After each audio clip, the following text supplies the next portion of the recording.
Hey guys, Ryan here, today bringing you another video in the Object 257. Again, on the road to my third mark in this vehicle. And in this game through Rabbit Capital, which is a great map for this tank, I'm platooned with Felix and Spandex. Spandex is T30, Felix is Conqueror.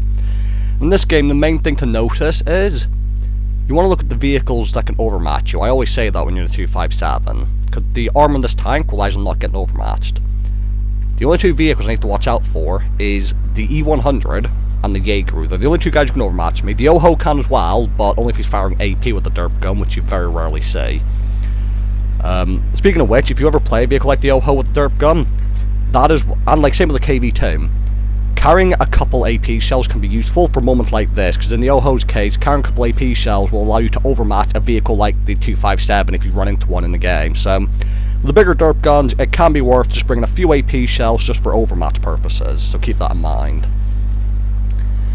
This is going to be the last video in the 257. I did successfully 3-mark it, not in this game, but the 3-mark game was, I think, I did like 3,000 damage and 800 assistance, and just wasn't very interesting, so... To conclude, I got the 3rd mark. This isn't the 3rd mark game, and you won't see the 3rd mark game because it was boring.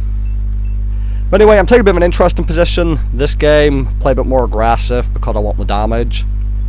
The reason I came here is, I want to go down this road to my left, because as I said, I want to side scrape, because they only have 2 people to watch out for, and you'll see I'm keeping an eye every time an enemy gets spotted, because I need to know where the Jaeger and the E100 is. Come into position, get a nice shot to the side of the Conqueror. And I was going to set up a reverse side scraping position there, but our light tank's pushing in, so he's going to make them turn back, going to get a couple more shots in. Go for the tracking shot as well on the Conqueror. He repairs,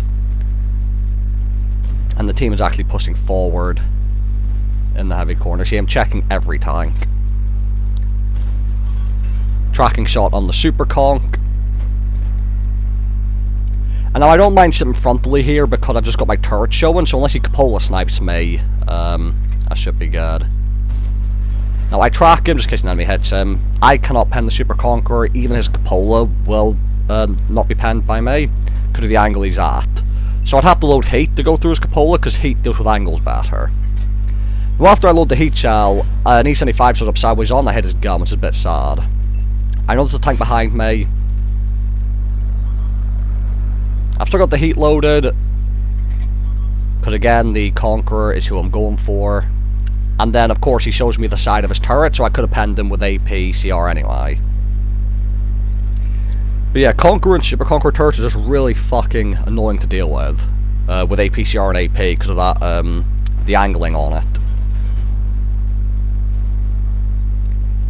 And at this point, I'm going to make a mistake, and that's, at the moment, I just don't really care about using the heat shells or not, because again, going for the 3rd mark. And that's going to come to bite me later. Right, here's the Jaeger. He's someone who I do want to use heat shells on. I ideally want to save the heat shells for the Jaeger and the E100 if possible. Now, again, I don't mind sitting frontal on because my turret's really strong unless he gets a Cupola snipe on me. As you can see, I do bounce the Jaeger. And now the Oho's a bit of an issue, because the side armour and the frontal armour of a 257 isn't the thickest, meaning high explosive derp gun damage does actually do a decent bit of damage to a tank like this, even if it doesn't pan. So I push forward to get the shot, and then I'm going to try and back up behind cover before the Jaeger can push round again. But the Jaeger decides not to push round, and I've got to deal with the Oho. Very lucky shot there, very nice shot. Wasn't actually expecting that to hit, but I went for it anyway. Now, I see that light tank on the map, but he's not the biggest concern to me right now. The Oho manages to snap a shot on me, on the move, unaimed, because that's what derp guns do. I don't really know why I'm reverse side scraping here, because obviously he's got a derp gun, it makes no difference.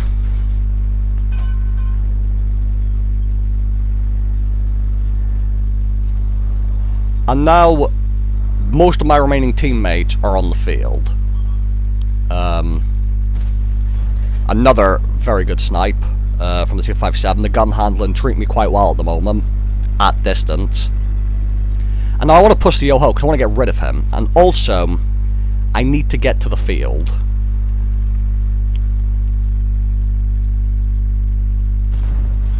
Fortunately, I miss or bounce that one, I'm not too sure. Yoho's just fired.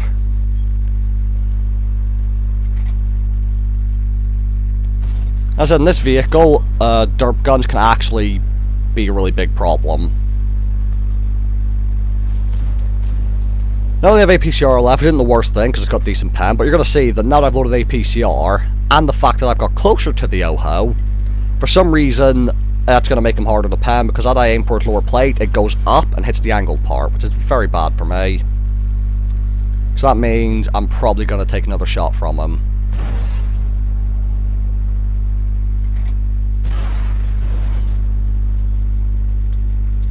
Now, I'm alone on this side of the map. As I said, my final two teammates are on the field. And the issue for me is, with me, in the mid and heavy part of the map, is the Jaeger who can overmatch me. Although I do have enough hit points to survive a Jaeger shell, unless he high rolls.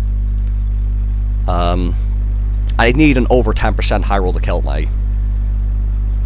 So, I don't mind taking a shot from the Jaeger, but I need to be wary in case I get shot by both the Jaeger and the E100. Now this is where I make a mistake. I stop here to being a bit greedy to get a bit more damage ready for him as he comes out. So you see I'm going to pre-aim. Jaeger comes out, get a nice shot into him, great for the damage, but I should have ran to the field instead of shooting him there. I mean, as I said, I don't mind taking a shot from him, but I don't know where the E100 is. So if the E100's around this corner, then he shoots me, then the Jaeger shoots me in fact. Being quite careful to look for him, and now is the moment I try to make the push to the thing.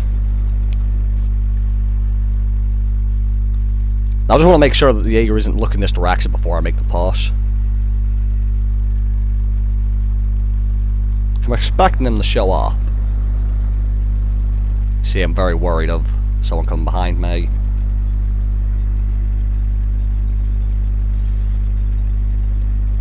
And now I'm going. Jaeger's aiming over here, I'm just going to hope he don't high roll me. E100's with him. He does actually get a bit of a high roll, unless it was the fire did the extra damage, but I always carry a premium fire extinguisher.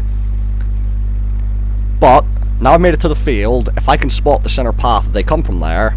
We have a striker who has 270 odd standard pen, and we have the STRV with over 300mm of standard pen and insane accuracy. So I've made it to the field, which is what I needed to do. And it's because it's just, this isn't the ideal situation for 257 that the last two enemy tanks alive can both overmatch him, and at this point they could both just fire a high explosive shell at me. So I'm going to try and spot for them, even though I'm pretty sure if they've got decent crews and binoculars and everything, they're going to be able to spot these guys themselves. As you can see, they actually do spot them themselves. I'm also now out of heat shells because I used a lot of them on the OHO. So now my only way of penning this guy is if I snipe the bar on top of the turret. Because I didn't want to push up for the lower plate shot in case he then shot me.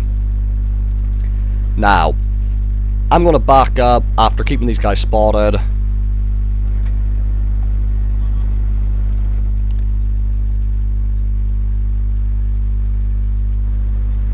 See the Jaeger coming, and I'm just praying at this point that our TDs can handle him. Although I said, to be fair, I couldn't have got much more lucky with the fact that one of the TDs is an STRV. With the accuracy, the DPM, the penetration, couldn't really hope for a better TD to be waiting there. And the striker for tier 8 TD has, maybe, I was going to say one of the highest, it might even be the highest pen of any tier 8 TD, at 268 on the standard, and I think really good heat pen.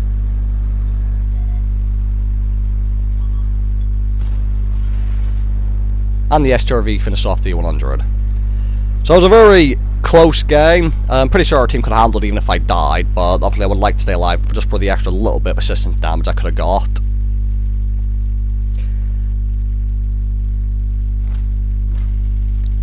I do make a profit of only 58 silver, but you know, for third mark games, who cares? 6,039 damage for the high caliber, 299 assist, and 600 block, 2 kills for the ace tanker. And I said, this game's just keeping an eye, make sure you fight the right opponents, trying to play to your tank's strengths, and in this game worked quite well for me. So thank you guys for watching, hope you guys enjoyed the video, and I'll see you all in the next one.